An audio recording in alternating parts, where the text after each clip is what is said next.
Certa vez eu fiz um vídeo para representar aquilo que passa pela cabeça de alguns empreendedores, tá? Eu vou falando aqui e aí você vai vendo se você concorda.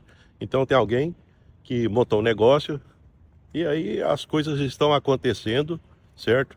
E a pessoa está satisfeita porque o negócio está indo bem, o empreendimento está indo bem. Então vamos lá agora, o que é um desabafo, certo? Eu estou falando aqui porque foi aqui na Universidade de Harvard que surgiu a explicação para isso. Mas primeiro eu vou falar o que você sente e depois você vê se faz sentido. Então, as pessoas estão percebendo que você está indo bem e aí começa uma concorrência muito grande.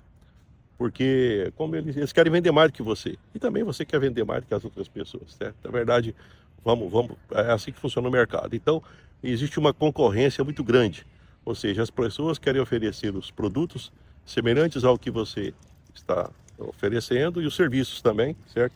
Existe uma concorrência muito grande, certo? Já aconteceu com você essa concorrência? Parece que você não pode começar a ganhar dinheiro que olha lá a concorrência tentando atrapalhar o seu negócio. Não bastasse isso, algumas pessoas resolvem montar a mesma coisa que você montou.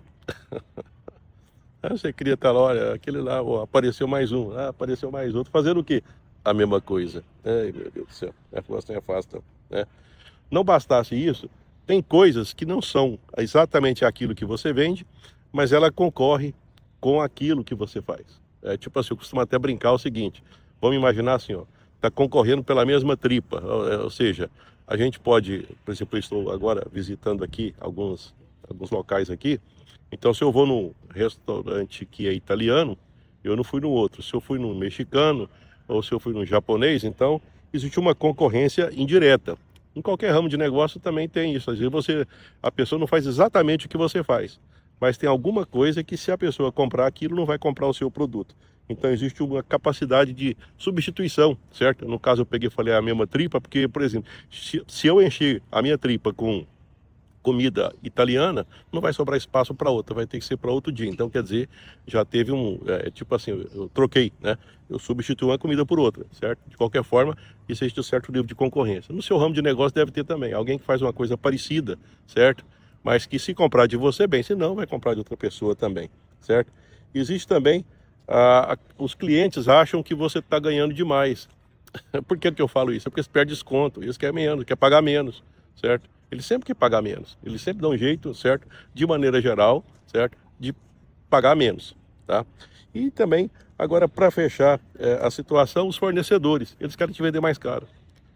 Então veja bem que você fica aí, ó, eu coloquei cinco situações em que tenta minar a sua capacidade de ser empreendedor. E você tem que conviver nisso aí, certo? Com a rivalidade dos concorrentes, com a ameaça dos novos, com o poder de substituição, que as pessoas podem, por exemplo, pegar e trocar o seu produto por um outro, pelo poder de negociação dos clientes que tentam, de alguma forma, conseguir mais barato e a dos fornecedores que tentam vender mais caro.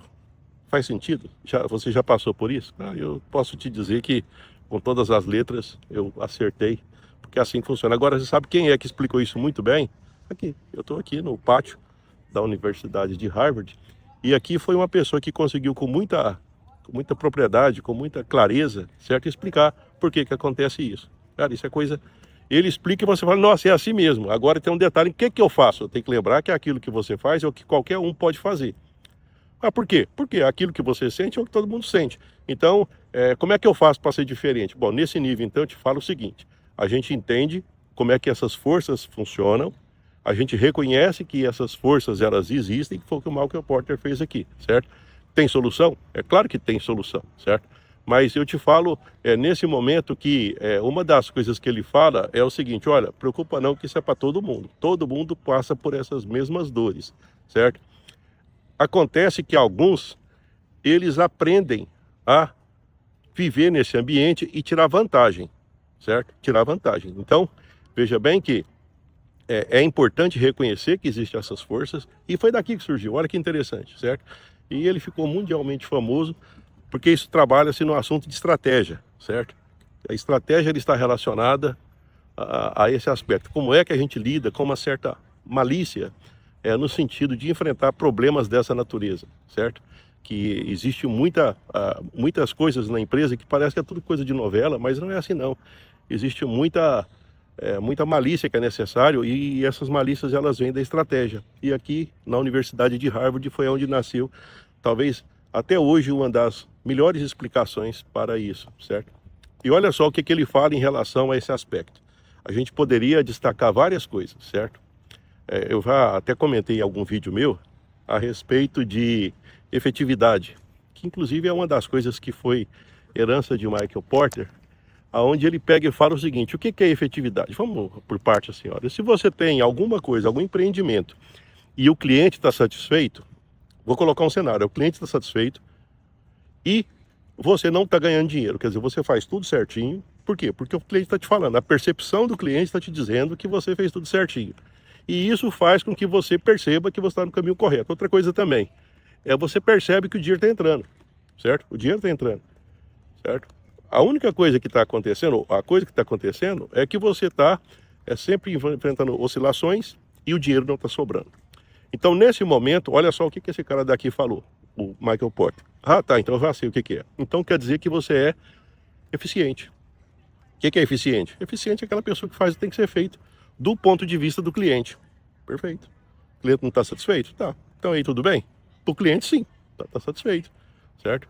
Eu lembro até de uma vez que eu li algum texto para pegar e deixar isso mais simples. Ele falou assim: imagina uma empresa de contabilidade onde os clientes estão tudo satisfeitos, mas eventualmente alguma coisa é pagada atrasado, aí o proprietário paga os atrasados, o cliente não está nem, não, tudo bem, pagou uma guia atrasada, mas ele foi lá e pagou, tá? De repente ele podia ter só 5 funcionários, colaboradores, ele tem 10, então o que está acontecendo? As empresas estão satisfeitas, os clientes estão satisfeitos, mas o contador não está ganhando dinheiro, entendeu? Então isso é ser eficiente. Aí o que o Michael Porter fala? Não, tem muitas empresas que são eficientes, certo? Eficiência não garante nada para a empresa, assim. Não garante crescimento. Aí ele coloca um outro termo, certo? Ele coloca de eficácia. Eficácia seria o seguinte: quando vamos pegar e fazer como se fosse pontos diferentes de vista, né? Então, o cliente olha para a empresa e fala: olha, essa empresa, ela me atende bem, então, eficiente. Perfeito. Agora vamos olhar pelo ponto de vista do proprietário. O proprietário fez as contas lá, a organização financeira dele fez as contas, e aí ele disse: está dando dinheiro, está sobrando lucro. Então veja bem que agora é como se traduzisse assim: olha, pelo cliente essa empresa é eficiente, pelo proprietário ela é eficaz. Por quê? Porque ela é eficaz e eficiente. Agora, se isso acontecer ao longo do tempo, se isso for mais frequente, então a gente fala que a empresa passou a ser efetiva, certo? O que é uma empresa efetiva? É uma empresa que, ao longo do tempo, ela é mais eficaz, então está ganhando dinheiro, e ela é mais eficiente. O cliente está satisfeito. Pronto, efetiva. Nossa senhora Levi, fechou. Então é isso que tem que fazer? É isso que tem que fazer, tá bom. Aí o Michael Porter, sabe o que ele fala? Isso aqui fala: não foi mais que obrigação, certo? Isso não garante sustentabilidade para essa empresa. Isso aí é o que toda empresa faz, é obrigação dela fazer. Aí você fala: nossa senhora, então quer dizer que tem que fazer mais? Foi daqui que surgiu isso. É claro que tem que fazer mais. Tá bom. E aí ele pega e coloca uma outra sacada, que é uma forma diferente de dizer. Tem gente que fala: não, a gente tem que ser o melhor, tem que ser o melhor. Quer dizer, quando eu falo que eu tenho que ser o melhor, eu já pressuponho comparação. O que é ser melhor? É quando você compara todas as variáveis, e na hora que você compara as variáveis pelos mesmos parâmetros, você é superior. Quer dizer, ser melhor baseia-se na comparação. E Michael Porter tirou uma sacada que é o seguinte: não é assim não. Você tem que ser diferente, você tem que ser único. Por quê? Porque não tem como comparar. Porque quando alguém tem algo que é diferente e que não tem como comparar, então você tem uma vantagem, certo? Nem sempre é possível você, por exemplo, desenvolver isso, certo? Mas vamos supor, eu estou gravando com iPhone, certo? Então, neste momento, ele é único, certo? Então não tem comparação. Eu não estou querendo dizer que você vai ter que fazer isso, que me entenda, mas é uma forma de você pensar: então como é que eu faço? Eu não tenho que ser melhor, mas eu tenho que ser único. O que é ser único? É fazer alguma coisa que ninguém faz. É um detalhe, é um produto que você vende, que você coloca um toque especial de serviço. Você vende o produto, mas agrega um serviço que é muito comum nas cidades, ter a oficina do fulano de tal. a pastelaria do fulano, a padaria do fulano. E aquele nome ele fica muito forte. Ele tem um aspecto, não é que é só ele, mas ele tem um aspecto de unidade. Então eu diria, será que ele é melhor? Não, ele não é melhor, ele é diferente. Alguma coisa ele faz diferente. E como é que eu sei que ele é diferente? Porque ele coloca valor no produto dele e as pessoas pagam. Porque ele coloca valor no produto dele, que é um preço que tem algo a mais, o preço é um pouco maior e as pessoas pagam, certo? Esse é o preço, é o valor premium que fala, né? É o preço prêmio, certo? Então, por que a pessoa paga mais? Porque ela percebe mais valor, então ela paga mais. Então, Michael Porter, ele pega e acrescenta o seguinte, certo? Então quer dizer que não adianta ser efetivo, eficaz e eficiente. Isso é obrigação, é. Então, quando agora eu tenho um diferencial competitivo, eu passo a ser único, então agora eu já resolvi o meu problema. É isso? Lá vem de novo o Michael Porter, fala, não, já melhorou. Nossa, você passou do degrau 2. Você já é efetivo? 1. Você já é diferenciado? Você já tem um produto diferenciado, um serviço? Sim, então 2. Vamos pro 3? Mas 3? Sim, tem 3. Tem 3, certo? O 3 seria o seguinte, é você tentar analisar que você nunca pode ser bom em tudo. Não adianta tentar resolver todos os problemas, certo?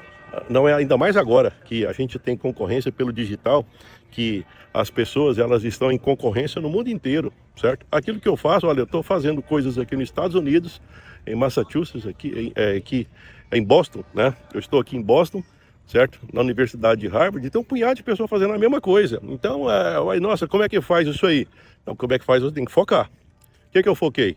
Eu estou falando com pessoas que têm pequenos negócios, empreendedores que já estão tentando se organizar e ainda não conseguiram. Então eu falo para eles, inclusive do que eu falei até agora, sobre a questão de efetividade, de diferenciar, de ter um produto único, certo? De diferenciar, isso já, de certa forma, já faz identificar pessoas que estão nessa fase e já afasta pessoas que não estão, aqueles que já passaram por isso. E se estiver escutando, fala, mas isso aí pra mim é feijão com arroz. É tipo assim, é trivial. Eu já sei disso, certo? Aí tudo bem. Então não é pra eles que eu tô falando. Eles vão até dizer, não, tudo bem, ajuda aí os que precisam aqui, eu já passei dessa fase, certo? Só que como eu não sou professor, eu não tenho essa paciência que você tem pra ficar explicando as coisas minuciosamente, deixa pra lá, tá bom? Então ele fala o seguinte, você pode, por exemplo, o Michael Porter, olha só a sacada dele. Você pode... nesse momento você pode ir para o lado do preço, ir para o lado da diferenciação ou por acesso. Nossa senhora Levi, agora complicou. Não complicou não, né?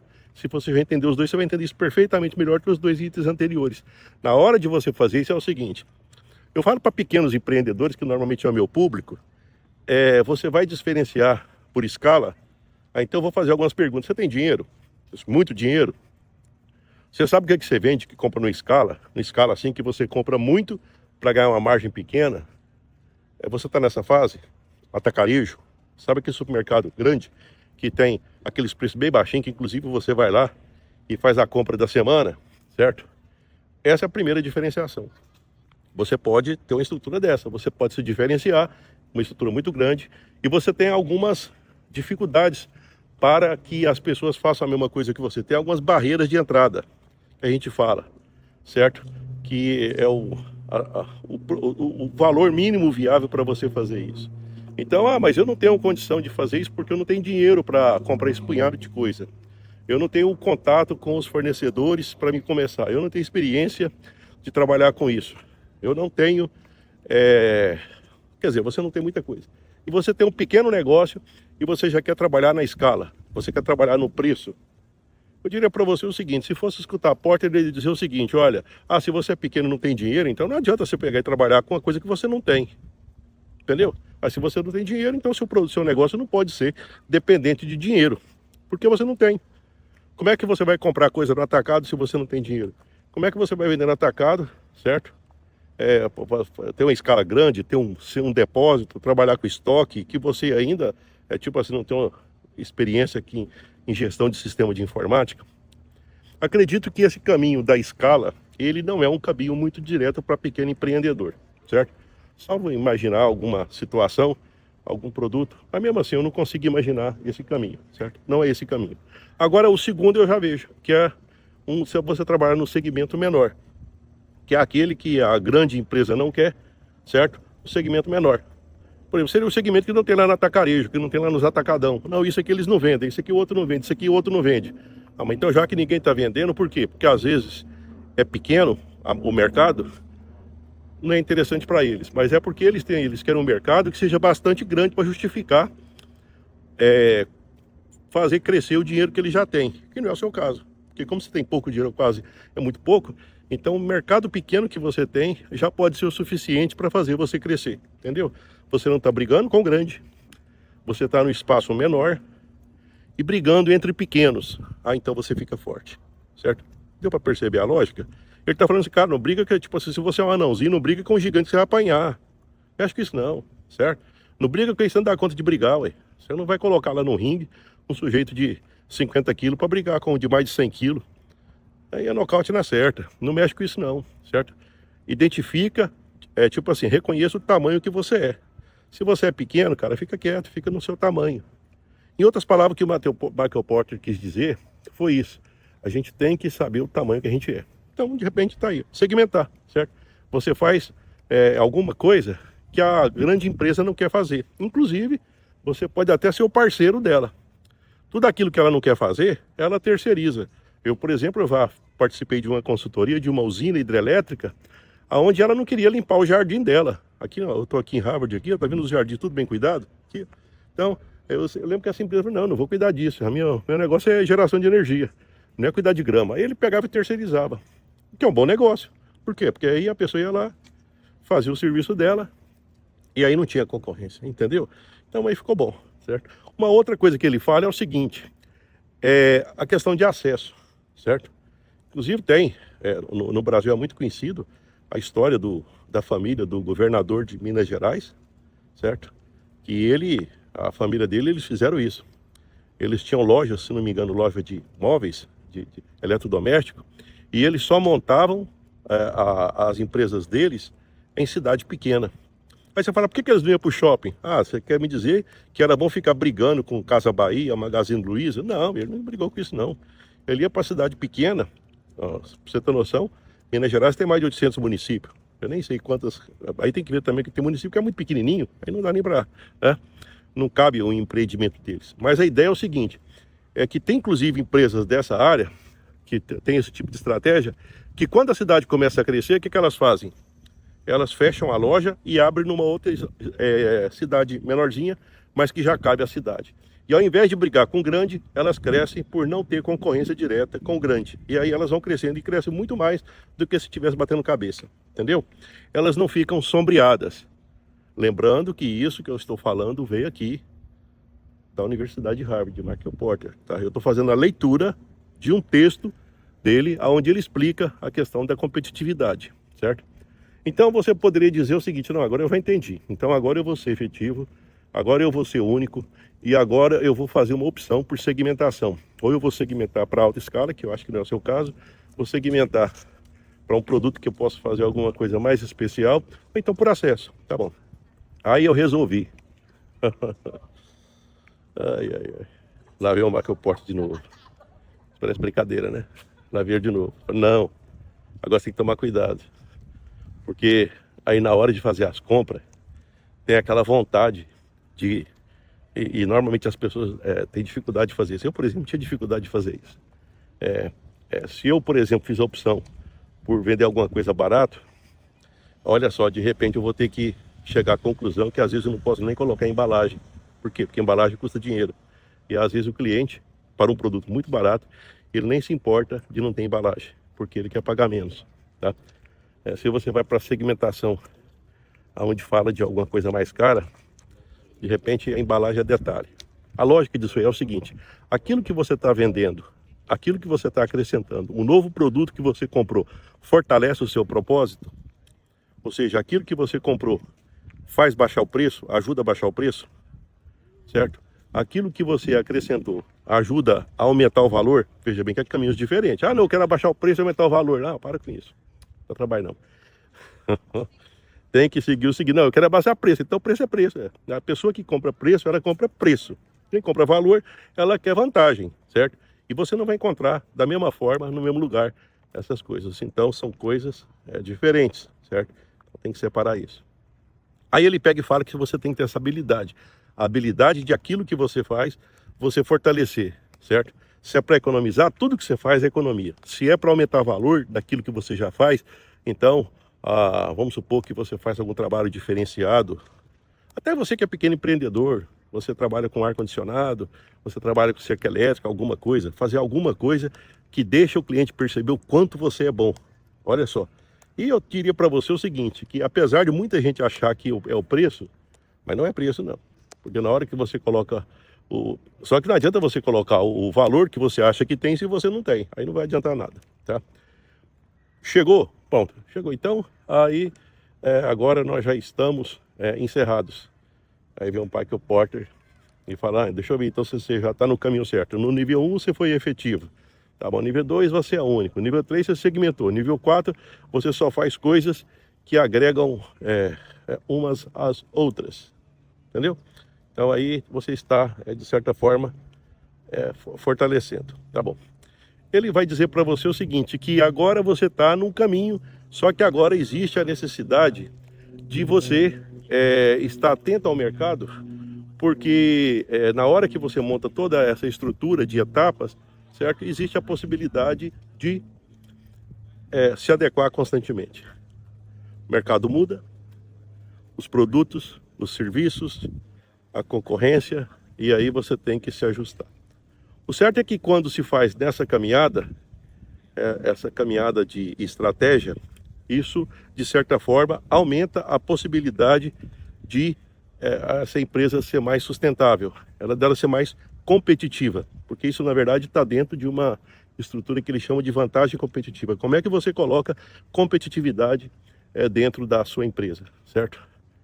Bem, eu poderia continuar falando mais coisas aqui, só que eu estou lembrando o seguinte, tem algumas leituras que elas nos deixam mais na realidade.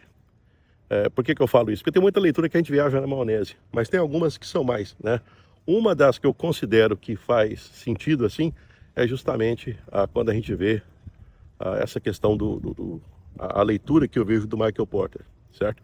Que ele é muito do tipo, ele parece que, apesar de ele ser tipo assim, um acadêmico, ele conseguiu ir lá na prática e perceber a malícia dos negócios e levar para a ciência e explicar pela ciência como é que as coisas acontecem lá embaixo, certo? Então ele é uma referência. Tem algumas outras que eu considero também, mas aqui no caso nós temos que destacar essa, né? Então é isso aí, espero que você tenha gostado, certo? Veja bem, então, você quer ter uma competitividade, você quer ter uma vantagem competitiva, tá aí. Eu fiz uma série de observações, certo, de Michael Porter, que ele é aqui da Universidade de Harvard, certo? E, quer dizer, é um texto muito, muito interessante. Eu gosto muito de consumir esse tipo de conteúdo, né, porque abre muito a cabeça da gente para o mundo dos negócios, né? Espero que você tenha gostado, certo? E me acompanhe aí nas minhas redes sociais. Se inscreva e acompanhe, que sempre vai ter algo, alguma mensagem, alguma dica importante para que você possa crescer. Eu te falo que eu te conheço mais do que imagina e eu posso te ajudar muito mais do que aquilo que você pensa, certo? Então é isso aí, né? Que você possa continuar crescendo profissional e empresarialmente.